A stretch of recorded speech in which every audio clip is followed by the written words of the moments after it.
तो हमें ये ध्यान रखना है कि हम गृहस्थ धर्म को स्वीकार किए हुए हैं, तो उस धर्म का पालन तो हम कर रहे हैं, लेकिन हम हैं कौन? ममैवांशो। भगवान ने क्या कहा? मेरे तुम अंश हो। जब ये बात हम ध्यान रखेंगे कि हम भगवान के हैं, भगवान हमारे हैं, और हम भगवान का स्मरण करते हुए हर कार्य करेंगे, तो हम क्यों नहीं भगवदानंद में मस्त हो जाएंगे? क्यों नहीं हो जाएंगे? गृहस्थ धर्म सबसे बड़ा धर्म है।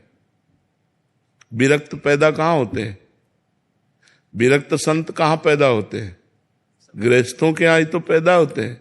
विरक्त संतों का पेट कहाँ भरता है? गृहस्थों के यहाँ तो भरता है। विरक्त संतों को वस्त्र कौन देता है? गृहस्थ धर्म ही तो देता है। तो सबका मूल पोषण कहाँ से हो रहा है? गृहस्थ धर्म से। यदि हम धर्म पूर्वक मेहनत करके धन कमाएं और उस धन से अपने परिवार का पोषण करें, आए हुए अतिथि साधु महात्मा का भोजन वस्त्र आदि के द्वारा सम्मान करें और नाम जप करें, तो भगवत प्राप्ति और भगवदानंद सहज है। गृहस्थ धर्म कोई भगवत प्राप्ति में बाधक थोड़ी है। बाधक है ममता मोह, बाधक है अहंकार। मैं ये, मैं वो, मेरा, मैं और मोर तोर तय माया, जय बस कीन्हे जीव निकाया।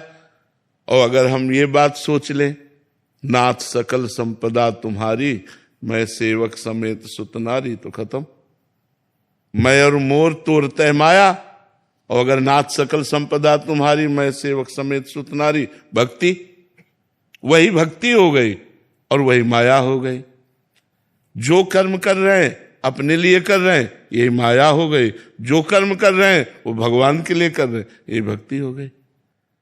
भाव बदल गया तो वही कर्म भक्ति हो गया, और भाव बदल गया तो अब जैसे हम भगवान का श्रृंगार कर रहे हैं, दिखाई दे रहा है भक्ति, लेकिन है कि 4 लोग प्रभावित हो, 4 रुपया चढ़ावें, वो माया बन गया, वो माया कृत्य हो गया। भगवत कार्य भी वो माया में हो गया। और माया में कार्य है, आप दुकान में बैठे हो, धंधा कर रहे हो, लेकिन आपका उद्देश्य कि अगर आज 100 रुपया ज्यादा आ जाएंगे तो हम वृंदावन जाएंगे, बिहारी जी के दर्शन करेंगे और एक संत को भोजन पवाएंगे। अल्ले वही माया में कार्य भक्ति बन गया, भगवत कार्य बन गया। तो गृहस्थ धर्म को आप ऐसे ना देखिए, पर इतने कार्य हैं, इतनी प्रकार की धाराएं हैं चिंतन की, कि वो चिंतन समेट नहीं पाता। अगर समेट ले तो भगवदानंद में मस्त हो जाए। और समेटने का तभी हो सकता है जब भगवान के भरोसे हो जाए और भगवान के आश्रित होकर, नाथ सकल संपदा तुम्हारी, मैं सेवक समेत सुतनारी, सब काम बन जाएगा। ऐसी भावना से चलो और नाम जप का प्रयास रखो, तो गुरु कृपा से, भगवान कृपा से गृहस्थ धर्म में भी आप महाभागवत हो सकते हैं, आप भगवान के चिंतन परायण हो सकते हैं। और बड़े बड़े महापुरुष हुए, अम्बरीश जी तो चक्रवर्ती सम्राट थे, अपने तो एक गृहस्थी में 2, 4, 10 लोग, वो तो पूरे चक्रवर्ती राजा थे और महान भक्त थे भगवान के, जिनकी रक्षा में सुदर्शन चक्र रहता था। सोचो, दुर्वासा जी को भागना पड़ा अम्बरीश जी के आगे, ऐसे महाभागवत, कि उनका अपराध बन गया तो भागना पड़ा। त्रिभुवन में सुदर्शन चक्र ने खदेड़ लिया और आके अम्बरीश जी के चरणों में जब पड़े तब उनको शांति प्राप्त हुई। तो हमें लगता है कि गृहस्थ धर्म बाधक नहीं, गृहस्थ धर्म तो और साधक है। यदि हम भजन ठीक से करें तो 4 को खवा कर पा रहे हैं, कहीं भंडारा पाने नहीं जा रहे, स्वयं मेहनत करते हैं, अपने परिवार का पोषण करते हैं और 1-2 को पवा देते हैं। ये सबसे बड़ा कार्य है। गृहस्थ धर्म कोई छोटा धर्म नहीं, हमें तो लगता है सबसे बड़ा धर्म है, क्योंकि इसी से सब धर्मों का पोषण होता है, सब महात्माओं का सबका पोषण इसी से होता है। तो बहुत अच्छा भजन हो सकता है। मन करता है गुरुदेव की छोड़ के सब वृंदावन चले आए जो तो क्या करोगे? आप भंडारा खा के संसार का चिंतन करोगे? समझ आया ना? घर गृहस्थी में धर्म से चल रहे हो तो मन वैरागी हो रहा है, और जब वैराग लेकर के आओगे तो घर का चिंतन आएगा, पत्नी का चिंतन आएगा, पुत्र का चिंतन आएगा। हमारी बात मान लो, वहीं रहकर भजन करो, डट के मेहनत करो, परिवार का पोषण करो, नाम जप करो, मंगल हो जाए। विपिन कुमार जी, ग्रेटर नोएडा से। राधे राधे महाराज जी। महाराज जी, आपने हमें सिखाया कि हर किसी में भगवान का अंश है और समदृष्टि समभाव रखना चाहिए, लेकिन गुरुदेव इस कलयुग में चाहे समाज हो, प्राइवेट जॉब हो, पॉलिटिक्स, हर जगह झूठ, कपट और स्वार्थ भरा है। सही बात बोलने पर भी लोग विरोध करते हैं, अच्छाई को मजाक उठाते हैं। ऐसे में कैसे समभाव रखा जाए? हाँ, कलयुग का तो प्रवाह सतयुग, त्रेता, द्वापर और कलयुग ब्रह्मा जी के 4 पुत्र हैं। तो ब्रह्मा जी ने चारों को बुलाया और सतयुग से कहा, बेटा हमने नरक बनाया है। ब्रह्मा जी का ही तो बनाया हुआ है ना, रचना तो सब ब्रह्मा जी ने की। हमने नरक बनाया है। तो उनका पिताजी, हमारे राज्य में कोई नरक नहीं जाएगा। तो त्रेता से कहा, त्रेता ने कहा, बड़े भैया जैसा कह रहे वैसा ही हमारे भी आचरण होंगे। द्वापर से कहा, द्वापर ने कहा आज्ञा पालन की कोशिश करूंगा। जब कलयुग से कहा तो कलयुग ने कहा, पिताजी जैसे बड़े भैया ने कहा हमारे राज्य में कोई नरक नहीं जाएगा, ऐसे वादा करते हैं हमारे राज्य में कोई स्वर्ग नहीं जाएगा। क्यों? पापाचरण, झूठ, कपट जिससे नरक जाने वाला है, वो सब आचरणों की बाहुल्यता है। उसी आचरणों की बाहुल्यता आप देख लीजिए। शराब पीना, मांस खाना, पराई स्त्री से बेविचार करना, जुआ खेलना, झूठ बोलना, हिंसा करना, ये सब बाहुल्यता है। तो इस बाहुल्यता में आपको बचाना है, ना कि उस नरक के प्रवाह में बह जाना है। हमको सत्य से चलना, चाहे हमें लोग गाली दें, चाहे लोग हमें साथ ना दे, लेकिन सत्य का साथ परमात्मा देता है। असत्य के सैकड़ों साथी हो सकते हैं। एक आदमी शराब पीता था, गंदे आचरण करता था, गुंडाई करता था, तो 20 लोग उसका सम्मान करते थे और 20 लोग अपने दरवाजे पे बैठालते थे। और जब वो हमारे सामने आया और उसको जो हमने शिक्षा दी तो उसने कसम खा के सब छोड़ दिया। तो अभी पीछे आया था, उसने कहा कोई पूछता भी नहीं है हमको। बोले जिस गली में जाओ तो कोई पूछता नहीं, सब विरोधी हो गए, हमारे साथी सब विरोधी। तो संसार, हम सही कह रहे, संसार ऐसा है। और अगर सीधा आदमी है, धर्म से चलता है, तो उसके उपहास किया जाएगा। कलयुग का ऐसा धर्म है।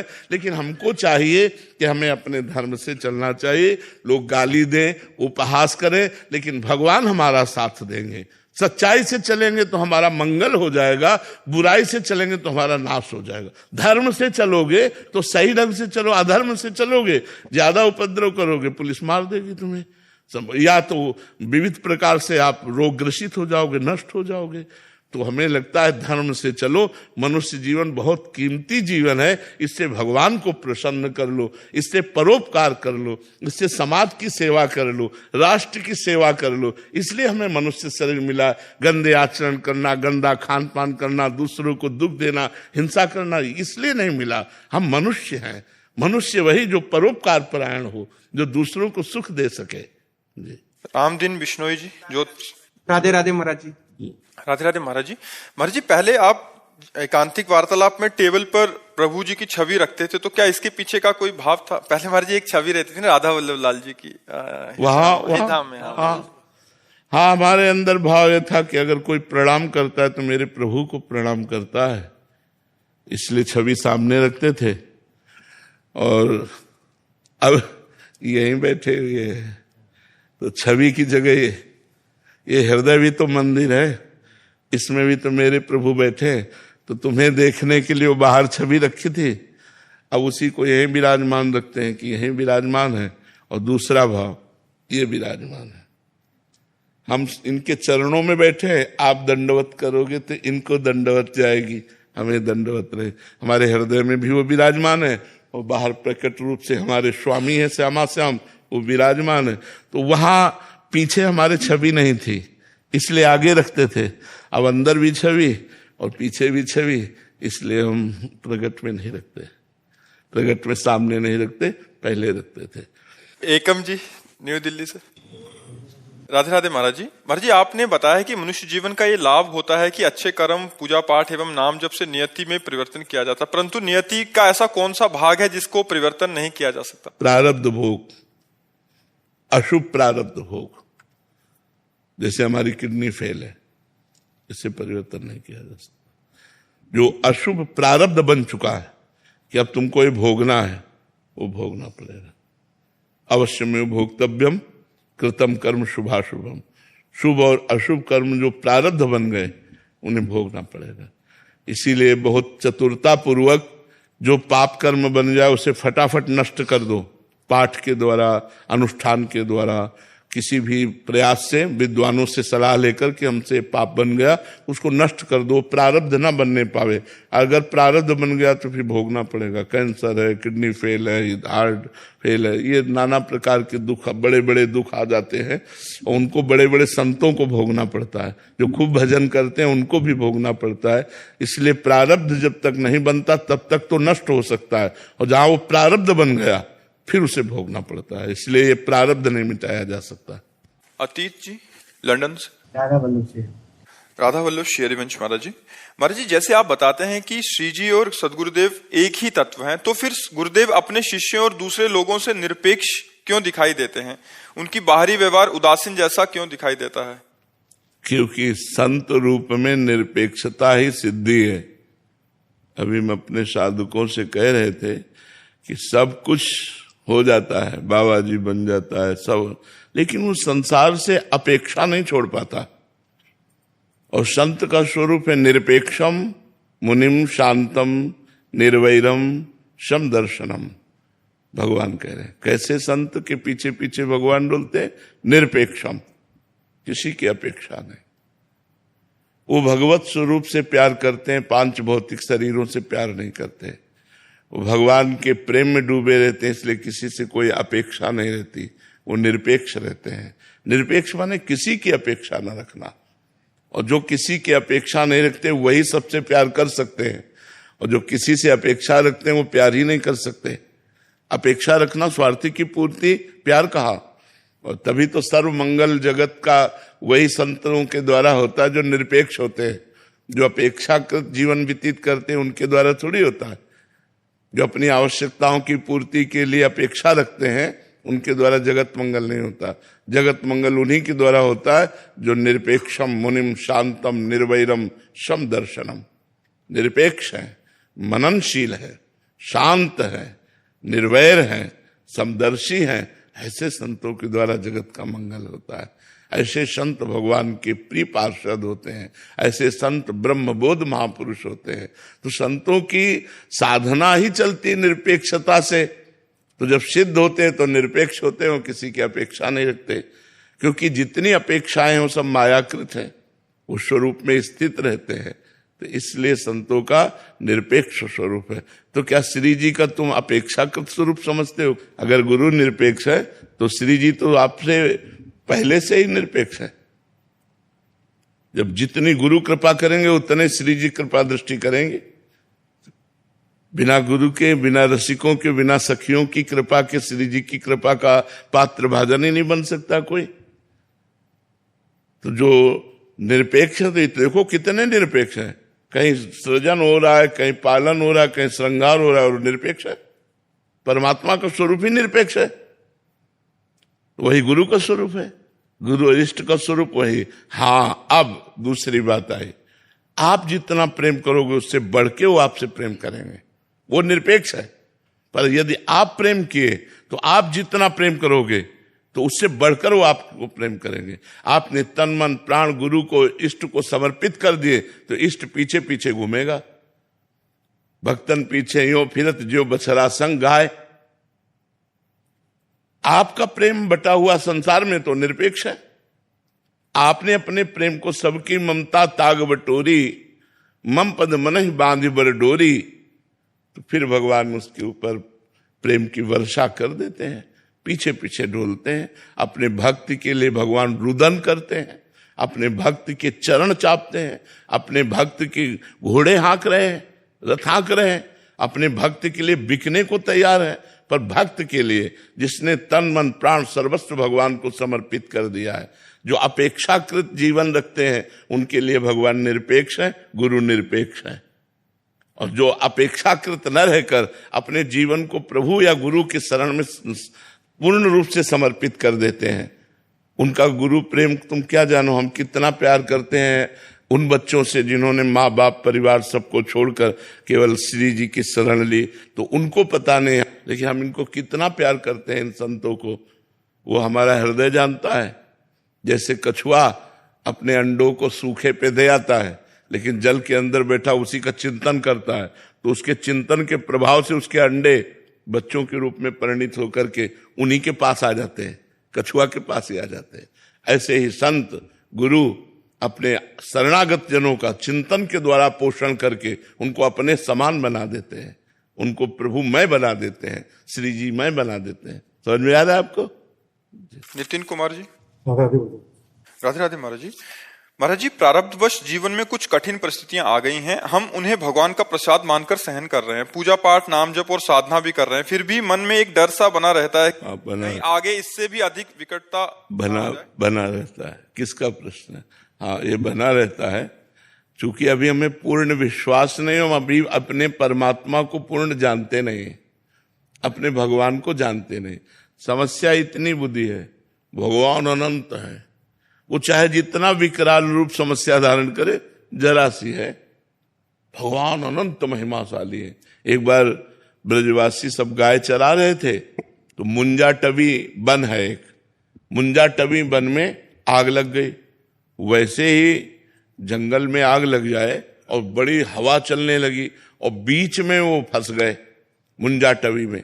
अब उन्होंने पुकारा, हे कृष्ण हे करुणामय, अब तुम इस दावानल से हमारी रक्षा कर सकते हो, इस जंगली आग से हमारी रक्षा कर सकते हो। भगवान ने सब सखाओं से, ग्वाल वालों से कहा, आप सब लोग आंख मूंद लो। सबने आंख मूंद ली। भगवान अपने मुंह से पूरी अग्नि पी गए। भागवत में लिखा हुआ है, अपने मुख से पूरी अग्नि का पान कर गए भगवान। और जब उन्होंने आंख खोला तो देखा भांडीरवट में है, मैं गाय बछड़ा सहित सब भांडीरवट। कर तुम अकर तुम अन्यथा कर तुम सर्व समर्था स ईश्वरा। जो करने लायक है वो तो कर ही देता है, जो नहीं करने लायक वो भी कर सकता है, जो बिल्कुल असंभव है वो भी हो सकता है। भगवान की कृपा से क्या नहीं हो सकता है? असंभव को भी संभव कर दे वो परमात्मा होता है। तो जब हमें विश्वास है पर हमारा इतना भगवान के प्रति अपनापन नहीं है ना, हमें भगवान की महिमा का पूर्ण ज्ञान नहीं है ना, तो इसलिए हमको लगता है कि पता नहीं भगवान कृपा ना करेंगे तो डूब ही जाएंगे। हर समस्या का समाधान नाम जप करते हुए भगवान पर दृढ़ विश्वास रखो। कर्म का भोग हो जाने पर समस्या खत्म हो जाएगी। वो हमारे कर्म का परिणाम आया है, जो हमने मनमानी पापाचरण किया है वो प्रारब्ध बनकर हमें दुख भोगाने आया है, हमको दुख भोगना ही पड़ेगा। इसलिए नाम जप करते हुए भगवान का आश्रय लेकर दुख भोग लेते हैं। जैसे रात है तो सुबह हुआ, दिन आया, ऐसे ही दुख है तो सुबह हुआ, सुख आया। शांति धारण करो और भयभीत मत हो। भगवान सब कुछ करने में समर्थ है, असंभव को भी संभव कर दे वो भगवान है। इसलिए नाम जप करो, नाम जप से सब ठीक हो जाएगा। और भगवान पर दृढ़ विश्वास रखो कि हमारा मंगल नहीं होगा क्योंकि मैं भगवान की शरण में हूं। अगर शरणागत हो तो ऐसा भाव रखो। अखंड प्रताप सिंह जी। राधे राधे। महाराज जी, यदि कोई व्यक्ति बार बार हमें दुख देता हो और तो क्षमा और दृढ़ता में संतुलन कैसे रखें? क्योंकि हमें कोई ऐसा अपराध बना है जो बार बार हमको दुख भोगना है। वो व्यक्ति वचन के द्वारा, चेष्टा के द्वारा उपहास करेगा, गाली देगा, वो हमारी संपत्ति को छेड़ेगा, बार बार हमको दुख देगा, क्योंकि हमारा प्रारब्ध भोग है। इसलिए चुप होकर के सह जाना चाहिए। और जिस दिन प्रारब्ध संपन्न हो गया तो उसको दंड मिल जाएगा अपने आप, क्योंकि उसका तो कर्म बन रहा है और आपका प्रारब्ध मिट रहा है। यदि आप चुपचाप सहन करते गए तो दूसरी जगह ऐसा फंस जाएगा कि उसको दंड मिल जाएगा, आपको सताने का उसको दंड मिल जाएगा। विश्वास कीजिए, धर्म बिल्कुल चौकन्ना होकर चारों तो दिशाओं में व्याप्त है। धर्म के गवाही कौन है? दिन रात, आकाश, पृथ्वी, वायु, जीवात्मा, सब इंद्रियां, मन, यही गवाही है। जिनके द्वारा तुम कर रहे हो ना, यही गवाही है। ये साक्षी बन जाते हैं, हाँ ऐसा हुआ, एक सेकंड में हिसाब हो जाता है। वहां किसी और की गवाही की थोड़ी जरूरत होती। या तो दिन में पाप करोगे या रात्रि में पाप करोगे। जो पाप करोगे मन और इंद्रियों से करोगे। और जीवात्मा तो है ही है, मन है, इंद्रियां, ये सब गवाही है। सत्य साक्षी के लिए किसी और की गवाही की जरूरत नहीं पड़ती है। तो इसलिए आपका प्रारब्ध है, आप उसे भोग लीजिए और जो सामने आपको दुख दे रहा है उसका नवीन कर्म बन रहा है। जब आपका भोग समाप्त हो जाएगा उसका भोग शुरू होगा, दूसरी जगह फंस जाएगा और दंड विधान में वो अपने जो किए हुए कर्म का फल है वो प्राप्त कर लेगा। इसलिए आप शांत रहिए, गंभीर रहिए, जैसा भी हो। जब आपको सहा न जाए तो भगवान के सामने बैठ करके प्रार्थना कीजिए, प्रभु मुझसे अब सहा नहीं जा रहा, आप देख लीजिए, वो विधान बना देंगे, वो विधान बना देंगे, हमने देखा है। तनिष्का सेठी जी। राधे राधे महाराज जी। महाराज जी, संसार में रहते हुए नाम जप करते हुए क्या हमें अपने माता पिता भाई बहन से अपेक्षा या लगाव होना चाहिए या नहीं? बिना प्रेम के कर्तव्य कैसे निभा सकते हैं? वैसे लगाव मोह जनित नहीं होना चाहिए, भगवत भाव जनित होना चाहिए। किसका प्रश्न है? हाँ, लगाव भगवत भाव जनित होना चाहिए, मोह जनित नहीं होना है। मोह जनित होने पर फिर आप दुखी हो जाएंगे। आप अपने भाई से प्यार करेंगी और कुछ समय बाद आप अपेक्षा रखेंगी कि भाई आपको वैसा ही प्यार दे, और समय परिवर्तन होने पर उसकी बहू आ गई, उसके बच्चे हो गए और वो आपकी तरफ देखना भी बंद कर दिया, बोलना भी बंद कर दिया, बुलाना बंद कर दिया, तब आप दुखी होंगी कि मैंने तो इतना भाई से प्यार किया और भाई हमारा। तो अगर हम अपेक्षा रखते हैं और मोह युक्त प्यार करते हैं तो परिणाम में दुख प्राप्त होगा। यदि हम निरपेक्ष रहते हैं और भगवत भाव से प्यार करते हैं कि हमारे भाई में भी तो भगवान विराजमान है, हमारी माँ में भी भगवान विराजमान है, हमारे पिता में भी भगवान विराजमान, खूब प्यार करो, प्यार की रोक नहीं, लेकिन भगवत भाव होकर और अपेक्षा रहित होकर आपने उनके साथ जो अच्छा बर्ताव किया उसके बदले में आप अपेक्षा न रखें कि वो आपको भी ऐसा सुख दे, तो आप सुखी हो जाओगे। तो वही कर्म आपको भगवत मार्ग में आगे बढ़ा देगा। लेकिन मोह जनित, मोह तो सब कोई करता है, पशु पक्षी भी करते हैं, अपने बच्चे से, अपनी माँ से, पशु पक्षी भी करते हैं। मोह की महिमा नहीं है, प्रेम की महिमा है। तो मोह का त्याग करके प्रेम करना चाहिए। उन्हीं माँ बाप में भगवान देख करके यदि हम भावना करेंगे तो हमारी भक्ति बन जाएगी। और उन्हीं माँ बाप को अगर मोह तो मोह हो तो बार बार जन्म मरण का हेतु। मोह मूल बहु शूल प्रद, त्यागहु तम अभिमान, भजहु राम रघुनायक, कृपा सिंधु भगवान। तो मोह का त्याग करने की बात कही गई और प्रेम करने की बात कही गई। सबसे प्रेम करें। पारस छाबरा जी। राधे राधे महाराज जी। राधे राधे महाराज जी। महाराज जी, आप कह रहे हैं कि आप जैसे किसी से वार्तालाप आदि कुछ भी करते हैं तो मुझे जो राधा रानी से प्रेम है, मुझे लगता है सब करें, इसलिए मैं सबके साथ अपने सुखद अनुभव साझा कर देता हूँ। नहीं करना, तो ऐसा करना चाहिए? नहीं करना, ताकि वो भी प्रेरित होके लगे। वो नहीं करना चाहिए, वो नहीं कर पाएंगे और आप खाली हो जाएंगे। महाराज जी, मेरा ना शो है एक, जिसपे मैं टीवी पे मतलब यूट्यूब पे बोलता हूँ, तो मैं राधा रानी की खूब बातें करता हूँ। उनकी बात करना अलग बात है, लेकिन ये बात कहना कि मुझे ऐसा फीलिंग हो रहा, मुझे ऐसा अनुभव हो रहा, ये बात कहने से या तो आप मतलब पाखंड में आ जाएंगे और या तो आपका अनुभव खत्म हो जाएगा, क्योंकि सत्य सिद्धांत है। हम अपने अनुभव की बात ऐसे कह सकते हैं कि हमने संतों से सुना है कि ऐसा करने से ऐसा आनंद मिलता है, और हाँ, और संतों ने हमको बिल्कुल बताया और हमें इस बात पर विश्वास है कि संतों ने जो कहा है वो सत्य होता है। लेकिन वो बात मुझे वैसी अनुभव में आ रही, ये नहीं कहना। मुझे होता है महाराज जी कि मैं जैसे एक आम आदमी हूँ, संत नहीं हूँ, एक छोटा सा आदमी हूँ जिसने राधा नाम जपना शुरू किया और उसके साथ लीलाएं होने लगी और राधा रानी ने चमत्कार दिखाने लगे, बरसाने लगी वो खूब ज्यादा, तो मन करता कि बताओ, लेकिन अब से मैं संतों का नाम लेके ही हाँ, उसमें ये कहे कि हमको ऐसे ऐसे साधक मिले कि बिल्कुल राधा नाम नहीं जपते थे और जब से जपना शुरू किया तो उनको बहुत लौकिक और पारलौकिक भी लाभ प्राप्त हुआ। ऐसे हम बोल सकते हैं कि जैसे हम ही तुच्छ हैं, कुछ नहीं है, पर राधा नाम का प्रभाव हमको आंतरिक और बाह्य दोनों आनंद प्रदान कर रहा है, हम ऐसे बोल सकते हैं। लेकिन और घुसकर अनुभव नहीं बोल सकते। घुसकर अनुभव बोलने पर फिर नहीं रहे। लौकिक प्रेम की बात नहीं बता सकते तो फिर अलौकिक प्रेम की बात हम कैसे बताएं? हमको गुप्त रखने चाहिए और प्रयास करना चाहिए कि हम संतों के बहाने अपने अनुभव की बात, अपने आनंद की बात सबके सामने रख सके, जिससे और लाभ ले सके। एक साधक मिले थे, उन्होंने ऐसा बताया, एक संत मिले थे, उन्होंने ऐसा बताया, तो आपकी बात है वो, लेकिन एक साधक की बात है तो आप बच गए और आप अपनी पूरी बात बता दिए। लेकिन एक साधक की बात थी, वो हमसे मिले थे, वो हमें बोले थे और आप अपनी बात कह गए, तो वो उससे दूसरा लाभ भी ले लिया और आप भी बच गए। ठीक है ना? आप नम्रता सिंह जी। राधे राधे महाराज। राधे राधे महाराज जी। महाराज जी, आपका सत्संग सुनने से बहुत सारे अज्ञान दूर हुए महाराज जी। चारों तरफ से ठोकरें तथा दुख मिलने पर जब आपकी शरण ग्रहण की सत्संग के माध्यम से तो बहुत जीवन परिवर्तित हो गया। आप कह रहे हैं भगवत प्रेम में अर्पित होना चाहती हूँ, पर सहनशीलता प्रगाढ़ ना होने के कारण प्रतिकूलताएं बन जाती हैं। नाम जप से आ जाएगी सहनशीलता। जितना नाम जप करोगे उतना सहन करना आ जाएगा। जितना अधिक नाम जप करोगे, नाम जप में बहुत बड़ी सामर्थ्य बच्चा।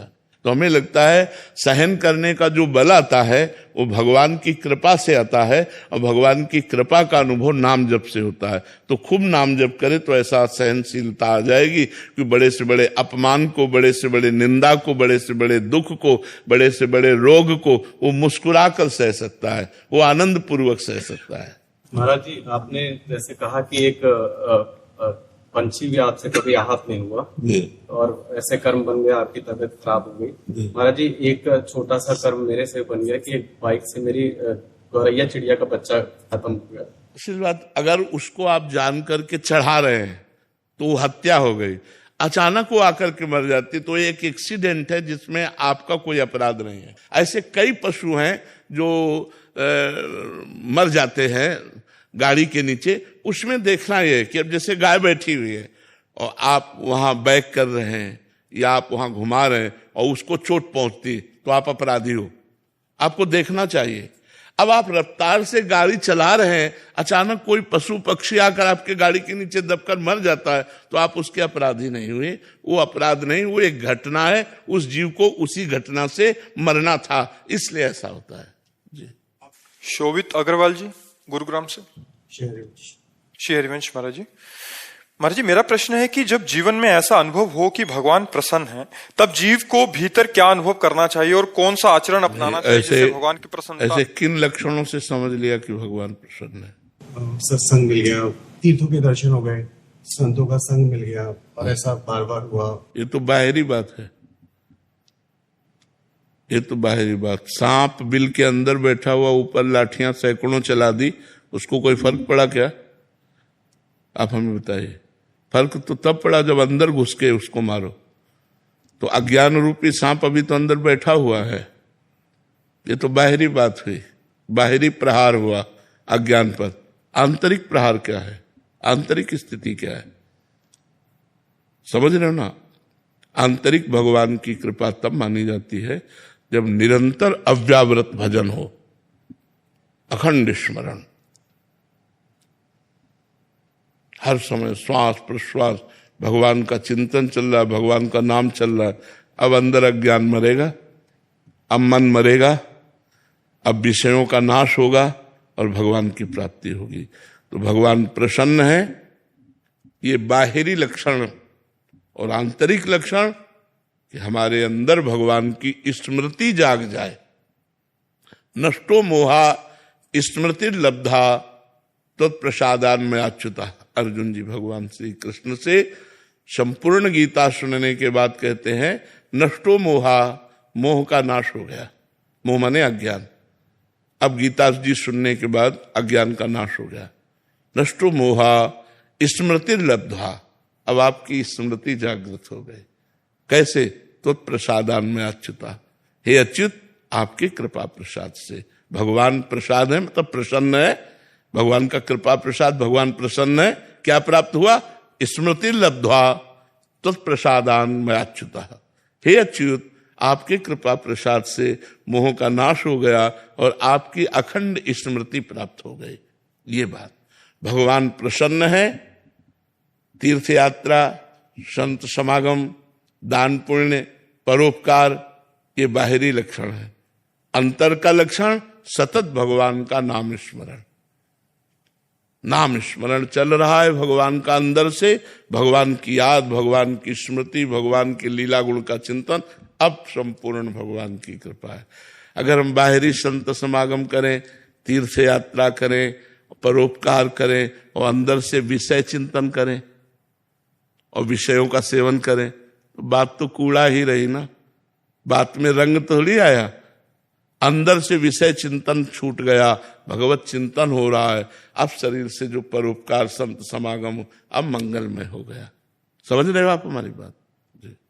Doctor Tony Gupta ji. कोटि कोटि प्रणाम गुरु जी। गुरुदेव भगवान, मेरा प्रश्न है कि ऐसा क्या करें जो हमारे भजन बढ़ता रहे और पुष्ट हो? कभी कभी भजन बहुत बढ़ता है और कभी एकदम कम हो जाता है, ऐसा क्यों? भजन स्थिरता। भोजन सुधार करो, संग सुधार करो, देखना सुनना सुधार करो, भजन को सुधार हो जाएगा। आप हमारी बात मानो।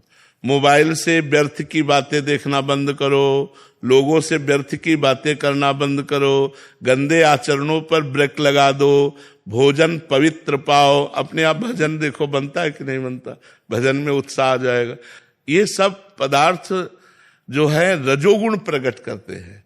शतोगुण के लिए हमें सात्विक भोजन पे आना पड़ेगा।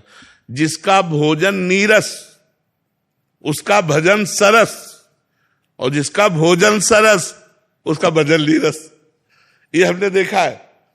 और रूखी सूखी 4 रोटी और थोड़ी सब्जी पालो तो भजन में मन लगेगा। जो अच्छे अच्छे पदार्थ कहे जाते हैं ये रजोगुणी होते हैं, ये रजोगुणी संसार की तरफ भगाते हैं। तो भोजन का यदि सुधार हो, कम भोजन करो।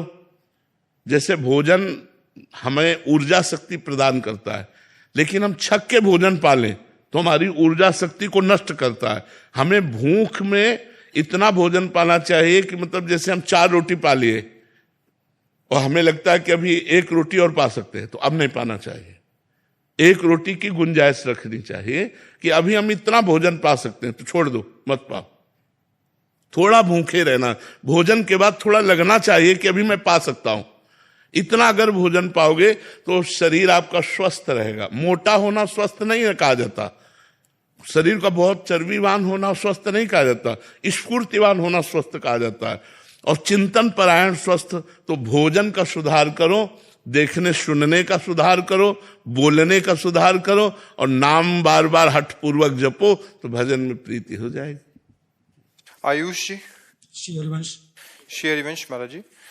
महाराज जी, भगवत प्राप्त महापुरुष अपने अंतिम समय में क्या क्या लीलाएं करते हैं? क्योंकि प्राय देखा अगर वो कुछ करते हैं तो भगवत प्राप्त कहाँ हुए? अगर वो कुछ करते हैं तो भगवत प्राप्त कहाँ हुए? जो भगवत प्राप्त हो गए तो वो तो खिलौना है। अब जैसा भगवान कराएंगे वैसा होगा, है ना? क्या है, जैसे कुछ शिष्यों को वो दूर कर देते हैं उनकी अंतिम लीला के समय। अब वो भगवान जैसा उस समय उनके करवाते। अब वो भगवान के हाथ के खिलौना है, वो यंत्र हैं। अब यंत्री जैसा रिमोट दबाएगा वैसा वो नाचेंगे।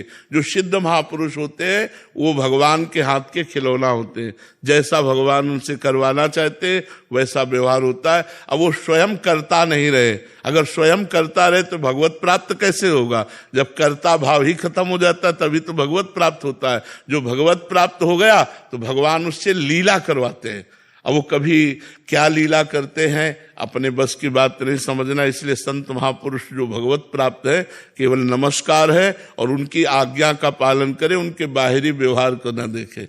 बाहरी व्यवहार तो बड़ा विचित्र उनका होता है। अब वो उनका काम तो हो गया है तो संसार में उन्मत्त है। अब उनमें उनकी तो कोई ये नहीं देखा तो उनके है नहीं, सीमा तो है नहीं, वो उन्मत्त है। भगवदा अनुभूति में वो आनंद में मस्त है। भगवान जैसी प्रेरणा करते वैसी लीला होती। किसके द्वार खड़े हो जाए जाके, किसका उद्धार कर दे, किससे मिले, कब मिले, क्या मिले, कैसे मिले, ये सब भगवान के ऊपर है। उनकी कोई इच्छा नहीं, वो निरपेक्ष है। वो भगवत प्राप्त हैं तो अकर्ता हैं। उनके अंदर कोई कर्तापन का भाव नहीं कि मैं ये करूं या ये कर सकता हूं, ऐसा भाव नहीं रहता। आलोक कुमार जी, हाथरस से। राधे राधे महाराज जी। गुरुदेव भगवान, आप कहते हैं कि हमारे कैमरे में एक भी फोटो नहीं रहती, सब डिलीट हो जाती है। तो गुरुदेव भगवान, आपके अलावा हमारा कौन है? फिर हमें निकुंज में कैसे जगह मिलेगी? बात आप इन रूपों की बात करते हो।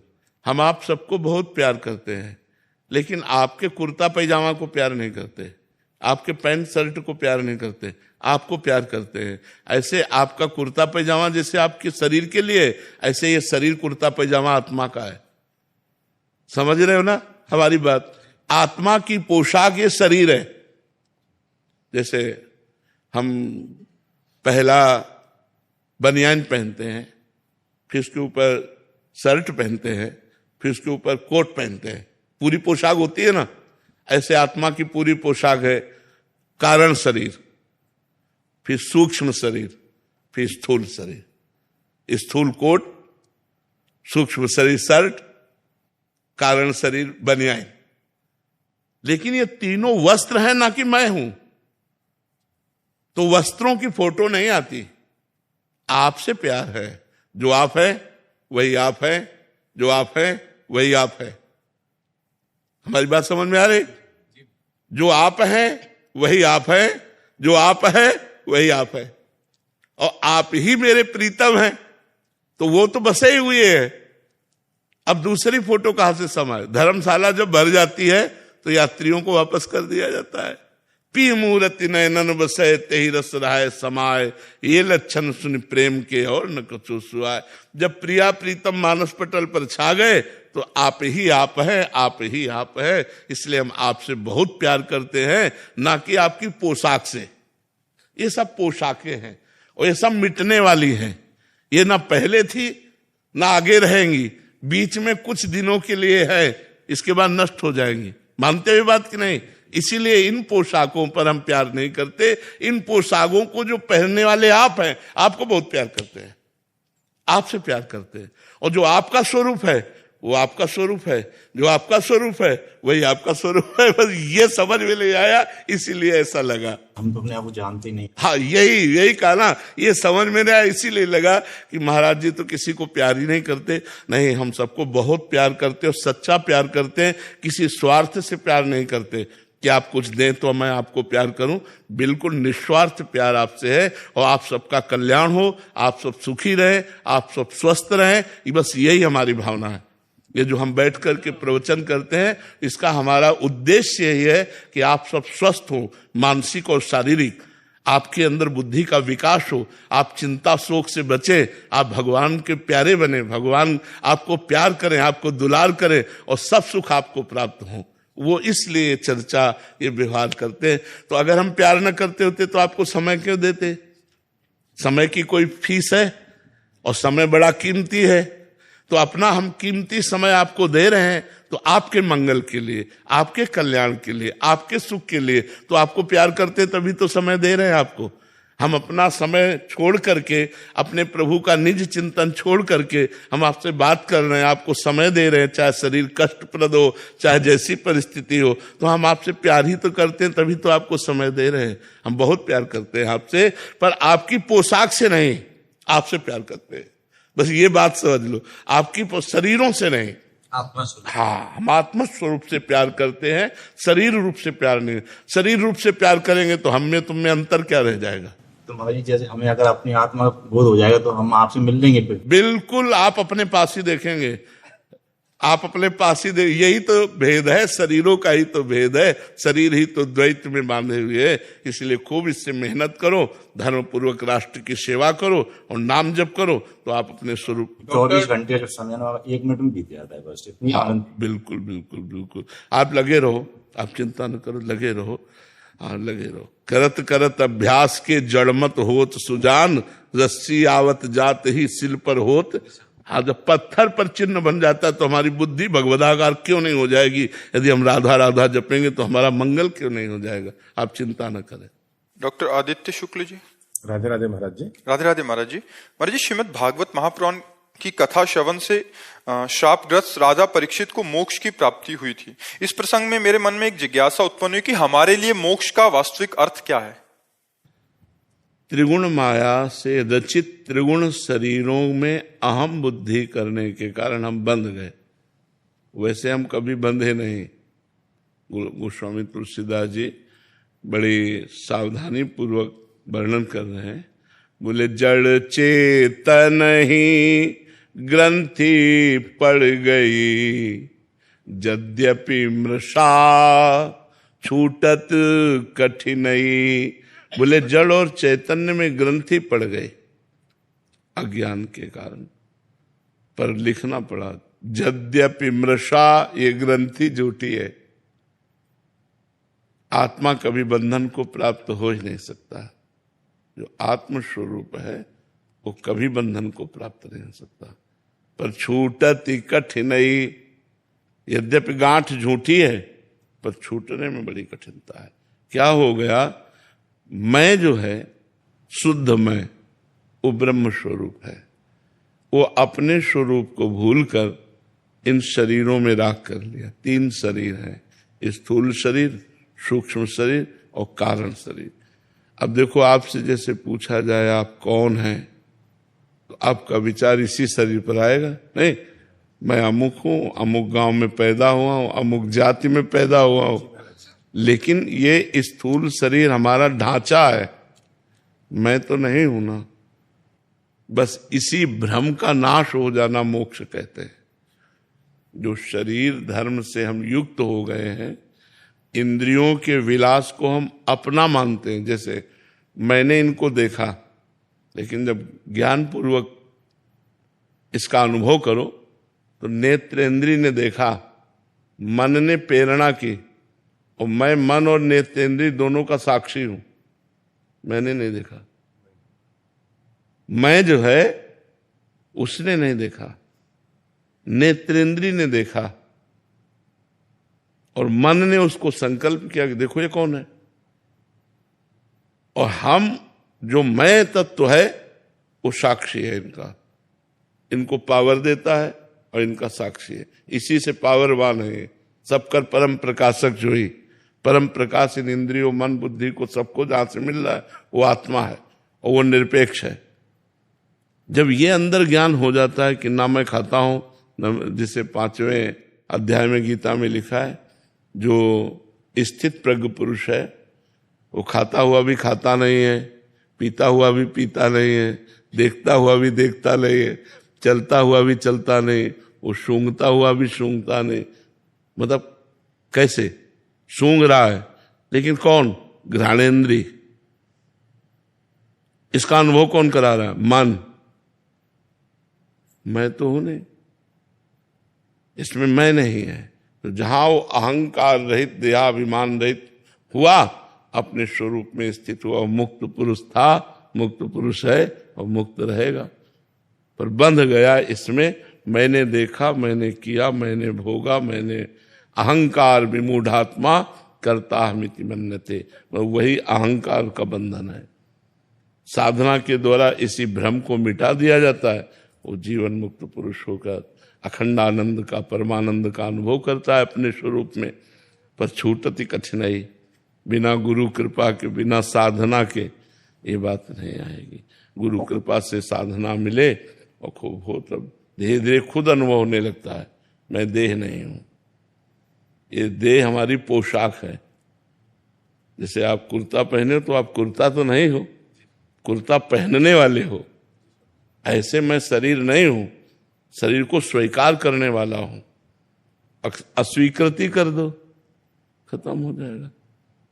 अब मैं शरीर नहीं हूं, एक चाटा लगा मानो तो दुख तो होगा ना, पर ज्ञानी को चाटा का दुख नहीं होगा, दर्द होगा, पीड़ा होगी, दुख नहीं होगा। क्योंकि पता है ये शरीर है, इसका प्रारब्ध भोग है, तो इसको थप्पड़ पाला तो थप्पड़ पा लिया, और पूजा पाली तो पूजा पा लिया। न उसको दुख है न सुख है, वही जीवन मुक्त महापुरुष है। एक चंदन लगा रहा है और एक अपमान कर रहा है, दोनों के प्रति सम बुद्धि है, वही महात्मा है, वही जीवन मुक्त पुरुष है। तो मोक्ष का तात्पर्य है, जैसे काम वेदना आई तो किस पर आई? आप पर कभी नहीं आ सकती। काम, क्रोध, लोभ, मोह, मद, मत्सर, इनका प्रभाव आत्मा पर नहीं है। हाँ, इनका प्रभाव अंतःकरण पर है। सूक्ष्म शरीर, जो सूक्ष्म शरीर है उसमें जो अहम है, सूक्ष्म शरीर में 4 अंतःकरण के मन, बुद्धि, चित्त, अहंकार, उस अहंकार में बैठे होते हैं। मैं भोगूं, मैं देखूं, मैं चखूं, ये जो इच्छा प्रकट होती है उसमें होती है। तो जो ज्ञान का साधक होता है वो देखता है कि अंतःकरण में स्फुरणा हो रही विषय की, वो उसे देखने वाला बनता है, तो उस पर वो ना सह गया। अब जो जलन हुई वो भी अंतःकरण में हुई, अपने में नहीं हुई। यहां हम सब अपने में मानते हैं। जैसे मेरा मन कहता है ये चीज खाऊं और वो ना दूं, तो जलन पैदा करेगा, अशांति पैदा करेगा। तो हमें लगता है यार खा लेते हैं तो शांति हो जाएगी, बस यही बंधन है, यही बंधन। अब वो मन बलवान हो गया, अब दूसरी बार दूसरी चीज कहेगा, तीसरी बार तीसरी, ऐसे जन्म के जन्म होते चले जा रहे हैं हमारे, और हम न मन को शांत कर पा रहे हैं, न इच्छाओं को मिटा पा रहे हैं, न शरीर राग मिटा पा रहे हैं। यही बंधन हमें पुनरपि जननम पुनरपि मरणम में डाले हुए है। अब गुरु की शरण लेकर जब हम भजन करते हैं और अंदर ज्ञान विज्ञान उत्पन्न होता है, विवेक, तो होए विवेक मोह ब्रह्मभागा, तब रघुवीर चरण अनुरागा, तो फिर सब बात बन जाए। तो भजन करो, भजन करो और संतों का संग करो, शास्त्रों का स्वाध्याय करो और सहना सीखो। गर्मी सर्दी बरसात भूख प्यास काम क्रोध लोभ मोह मद मत्सर, जो सहन कर गया वो महात्मा हो गया, जो टूट गया वो विषयी हो गया। यही खेल चल रहा है। सहन कर जाओ, मन की पीड़ा को सहन कर जाओ। यमहीन व्यथ्यन्ते ते पुरुषम पुरुषर्षभ सम दुखा सुखाधीरम स्वमृतत्वाय कल्पते। जो सह गया, व्यथित नहीं हुआ, मन की पीड़ा से हारा नहीं, सुख दुख में समान भाव रखा, वो अव्यय पद का अधिकारी, परम पद का अधिकारी हो जाता है। वो अमृत पद में स्थित हो जाता है। और सही पूछो तो स्थित नहीं हो जाता, वो स्थित था। हाँ, अनुभव केवल होता है, भ्रम हट गया, अनुभव हो गया, वो तो मुक्त था ही। उससे कभी कोई नहीं बांध सकता।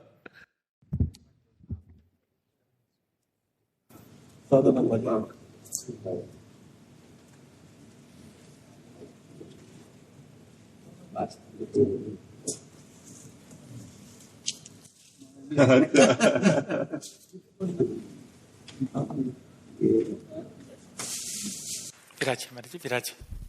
जपो मन राधा राधा नाम, जपो मन राधा राधा नाम, जपो मन राधा राधा नाम, जपो मन राधा राधा नाम, जपो मन राधा राधा नाम, जपो मन राधा राधा नाम, जपो मन राधा राधा नाम, जपो मन राधा राधा नाम, जपो मन राधा राधा नाम, जपो मन राधा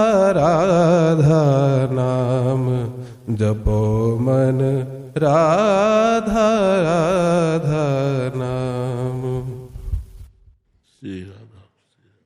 राधा राधा राधा राधा राधा राधा राधा राधा राधा राधा राधा राधा राधा राधा राधा राधा श्यामा श्यामा श्यामा श्यामा श्यामा श्यामा श्यामा श्यामा राधा राधा राधा राधा राधा राधा राधा राधा कृष्ण कृष्ण कृष्ण कृष्ण कृष्ण कृष्ण कृष्ण कृष्ण कृष्ण कृष्ण कृष्ण कृष्ण कृष्ण कृष्ण कृष्ण कृष्ण वृंदावन वृंदावन वृंदावन वृंदावन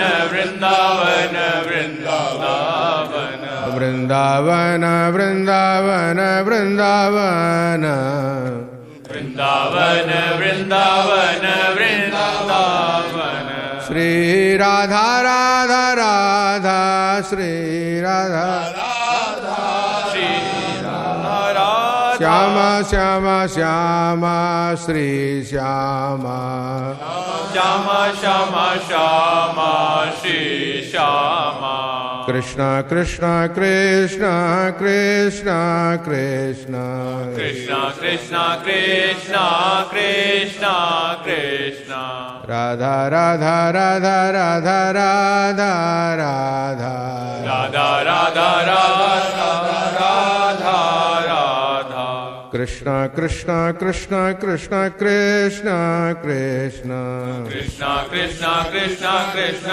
कृष्ण जय हो।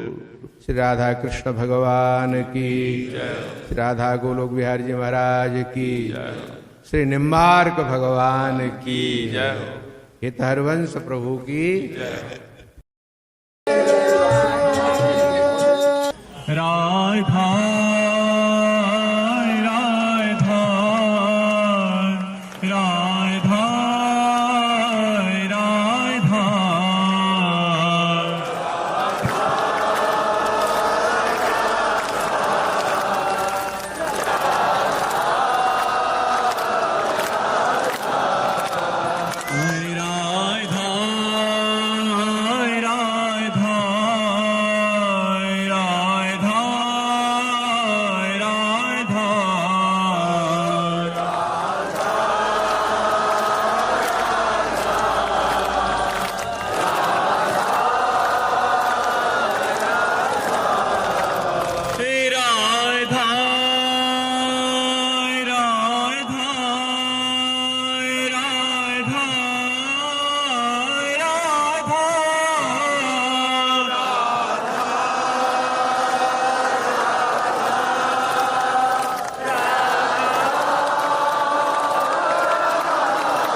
राधा राधा श्री राधा वल्लभ लाल की, समस्त हरि भक्तन की, पावन धाम की, सकुले भगवान की जय जय श्री राधे,